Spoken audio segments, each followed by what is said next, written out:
love my parents. They're good, kind, and caring. Even overprotective. Kate, put on a hat on. It's chilly today. My mother said anxiously. Kidding, don't read lying down. You'll ruin your eyes. Daddy worries. As a child, I took it as a must, but as an adult, constantly hearing, "Sweetie, don't stay up late for work." In the evenings on the streets, so many bullies. Or, "Kate, coffee at night is bad. Drink buttermilk with honey." I sometimes quietly satanized. When I was 27, parental care was so tiring that I finally realized it is necessary to urgently get your own place. Grandparents or aunts who might have left me an apartment as an inheritance, Alice were not. So there was only one outway: buy. How can an average manager with an average salary buy an apartment? Correct. Take out a loan. And I, without asking twice, decided to get into financial bondage. But before I went to the bank, I told my parents, "Mom, Dad, I'm an adult and I have to live alone." "What will you do without us?" Mom spluttered. "And what is wrong with us?" Daddy was sad. "I'm fine with you, but I will never have a personal life this way." The argument worked, and my dear folks, wiping away a stinky tear, gave their parental blessing. At first, I had planned to buy a one-bedroom apartment, but then I thought about it and decided to take a shot at a two-bedroom. The price difference is not too big, but if my personal life really works out, I can make a baby room out of the second room. I was lucky. Found a great, though small in size, apartment in an all-green area. The owners went to another city and sold it with the furniture. Repair is quite fresh, good plumbing, 2 charming balconies. In a word, move in and live. Well, I moved and started to live. The euphoria lasted about a month, and then I found out on the money left over from the salary after the loan repayment, it is impossible to survive. I mean, it was possible, but very difficult. It was barely enough to cover my basic needs. I felt my financial disadvantage, particularly acutely when I met my ex-classmate Marina on the street, and she, giving me the obligatory dose of hugs and kisses, dragged me to the pizzeria. And I have 300 rubles a day for food, and not a penny more. If I spend 1,000 now, then I'll have to put my teeth on the shelf for 3 days. Marina was perceptive even in school, and over the years it seemed she had developed the gift of cleverness, as if to read my mind. Financial problem? Come on, I got a fee today, so my treat. Don't make it up, I countered with a fake nonchalance. Come on, but we pay in half. I told you, I received a fee, and the one that I didn't count on. So let's go out, my friend. After 2 beers, I relaxed. Listen, Marina, and how did you know that I have no money? Because I know you, like the peeled off.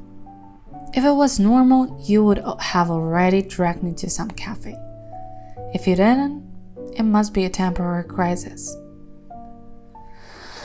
I'm afraid it's permanent, I sighed. At least for 15 years. Probably bought the apartment on credit, friend suggested. Bullseye. I decided to buy 2 rooms at once, and now I waved my hand sadly. Now I don't even wear skirts. I don't have enough money for pantyhose. Why don't you get a lodger? You can earn money for pantyhose and other ladies' pleasures. Somehow it never occurred to me before. I confess. It's an idea. I'll take some students. Only, still too scary to let a stranger in the house. There are a lot of crooks. By the way, my cousin was offered a job in Moscow. I think he'd love to rent a room with you. With a complete stranger under one roof?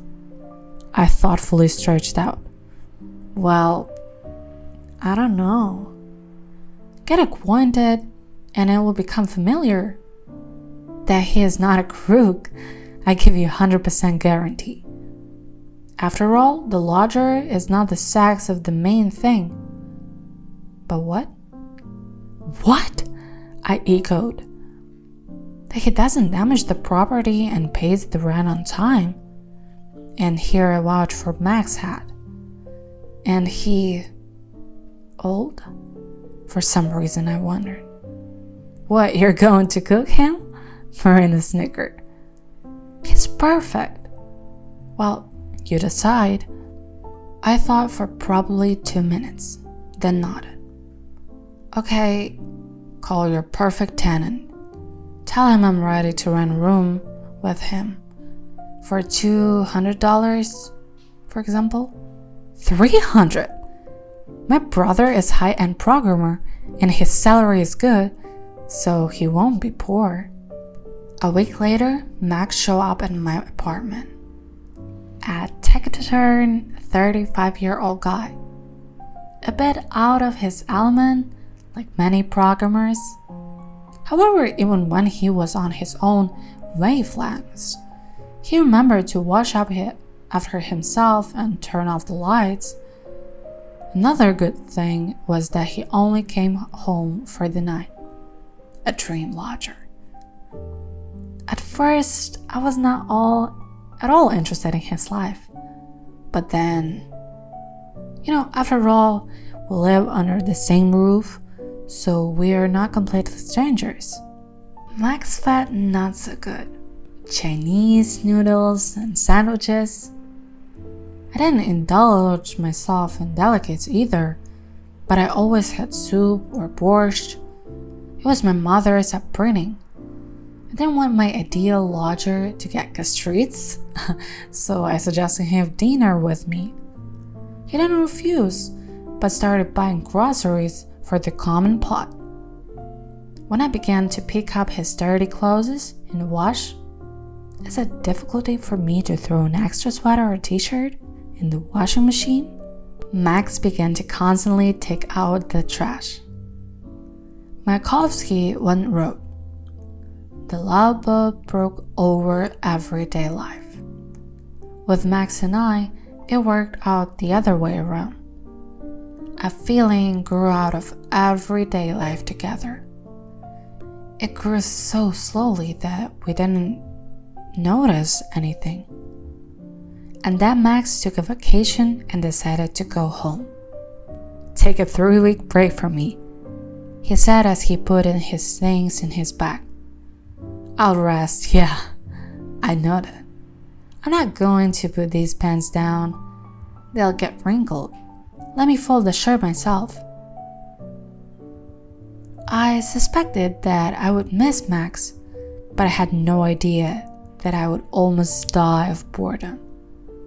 I even lost my appetite and lost 3 pounds in 10 days.